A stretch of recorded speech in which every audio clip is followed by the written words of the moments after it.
વિસ્તારમાં ધોરણ 6 માં અભ્યાસ કરતી 11 વર્ષીય બાળા સ્કૂલેથી ઘરે જઈ રહી હતી ત્યારે પીછો કરવાની સાથે જાહેરમાં હાથ પકડી પોતાની તરફ ખેંચી બે નરાધમે બીભત્સ હરકત કરી હતી। મળતી માહિતી મુજબ અમરોલી વિસ્તારમાં રહેતી એક પરિવારની 11 વર્ષીય દીકરી ગત શનિવારે શાળાએ ગઈ હતી। બપોરે શાળા છૂટ્યા બાદ તે એકલી ઘરે પરત ફરી રહી હતી ત્યારે બે અજાણ્યા યુવકો તેની પાછળ પડ્યા હતા। પહેલા તેમણે તેનું નામ પૂછ્યું હતું। કિશોરીએ હિંમત બતાવી મારું નામ જાણીને શું કરશો તેવું કહી ચાલવાની ઝડપ વધારી દીધી હતી।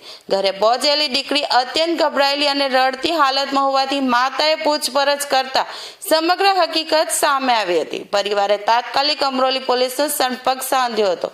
પોલીસે મામલાની ગંભીરતા જોઈ ઘટના સ્થળની આસપાસના સીસીટીવી કેમેરા તપાસતા તપેરીઓની શરમજનક હરકત કેદ થયેલી જોવા મળી હતી। બંને આરોપીઓ સ્થાનિક તબેલામાં સાથે કામ કરે છે।